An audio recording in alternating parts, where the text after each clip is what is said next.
Hello అందరికీ welcome back to my channel. మరొక కొత్త రెసిపీతో మళ్ళీ మేము ముందుకు వచ్చానండి. అదే వెజిటేబుల్ కర్రీ కంద ఇగురు. ఇది చాలా సింపుల్ ప్రాసెస్. నా స్టైల్లో ఎలా చేసానో చూద్దామండి.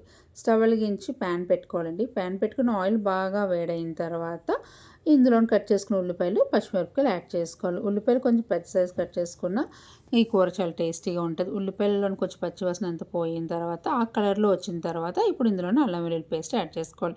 కొంచెం అల్లం వెల్లుల్లి పేస్ట్లోని పచ్చివాసన పోయిన తర్వాత ఇప్పుడు మనం తొక్క తీసుకొని కట్ చేసుకున్న కంద ముక్కలు ఉంటాయి కదండి, శుభ్రంగా తొక్క తీసుకొని కట్ చేసుకొని కడిగి పెట్టుకున్న కంద ముక్కల్ని ఆ మాత్రం సైజులో కట్ చేసుకుంటే నీ కూర చాలా టేస్టీగా ఉంటుంది.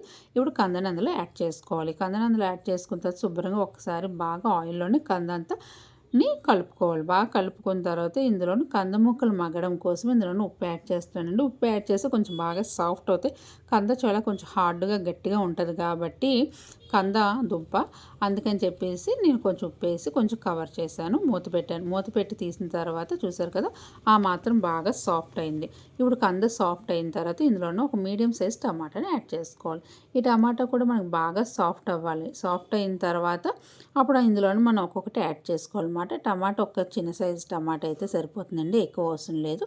మనకి టమాటా కూడా బాగా చూసారు అలా గుజ్జుగా ముద్దగా అయితే బాగా సాఫ్ట్ అయిన తర్వాత ఇప్పుడు ఇందులోని కారం తగినంత కారం యాడ్ చేసుకోవాలి. కూరకి ఎంత సరిపోతుందో అంత కారం యాడ్ చేసుకోవాలి. ఇప్పుడు ఇందులోనే ఉప్పు కూడా యాడ్ చేసుకోవాలండి. ఇందాకలో కంద ముక్కలు మగ్గడం కోసం ఉప్పు యాడ్ చేసాం కదా, ఇప్పుడు కూర అంతటికి సరిపోయినంత ఉప్పు యాడ్ చేసుకోవాలి. ఉప్పు యాడ్ చేసుకున్న ఉప్పు కారంలో కొంచెం కందను బాగా ఫ్రై చేసుకున్న తర్వాత ఇందులోనే వాటర్ యాడ్ చేయాలి. ఎప్పుడైనా వాటర్ కంద ముక్క ములిగే వరకు వేయండి, ఎక్కువ వాటర్ వేసేవద్దు. వాటర్ వేసిన తర్వాత ఒకసారి కలుపుకొని మనం మూత పెట్టుకొని ఒకసారి ఉడికించుకోవాలి. చూసారు కదా మూత తీసిన తర్వాత బాగా ఉడికింది. కొంచెం కంద కూడా బాగా సాఫ్ట్ అయిందన్నమాట. మనకి దగ్గరగా వచ్చింది కదా కొంచెం ఇగురులాగా.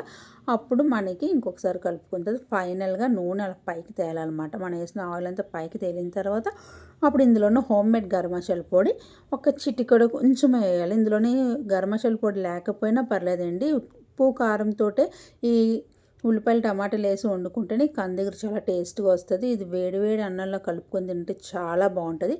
ఫైనల్గా కొంచెం కొత్తిమీర యాడ్ చేసుకొని ఇంకొకసారి కలుపుకున్నాం అనుకోండి, కందిగురు చాలా టేస్టీగా ఉంటుంది. ఫైనల్గా అయిపోయిందండి కందిగురు. మీరు కూడా ఒకసారి ఈ పద్ధతిలో ట్రై చేయండి, చాలా టేస్టీగా ఉంటుంది కర్రీ. ఆ చక్కగా వేసిన ముక్కలు అలాగే ఉండాలండి, మరీ మెత్తగా గుజ్జు అవ్వకూడదు. కూర టేస్ట్ ఉండదు. లోపల వరకు బాగా సాఫ్ట్ అయింది, కుక్ అయింది. ఫైనల్గా కొంచెం కొత్తిమీర వేసేసుకుంటే కందిగురు రెడీ అయిపోతుంది. మీకు నచ్చితే ఈ రెసిపీని ఒకసారి మీరు ట్రై చేయండి. ఎవరైనా ఫస్ట్ టైం నా ఛానల్ చూసి నా ఛానల్ సబ్స్క్రైబ్ చేయండి, పక్కన బెల్ సింబల్ క్లిక్ చేయండి, మీ ఫ్రెండ్స్కి ఫ్యామిలీ వారికి షేర్ చేయండి. మరొక కొత్త రెసిపీతో మళ్ళీ మీ ముందుకు వస్తాను. అంతవరకు బాయ్.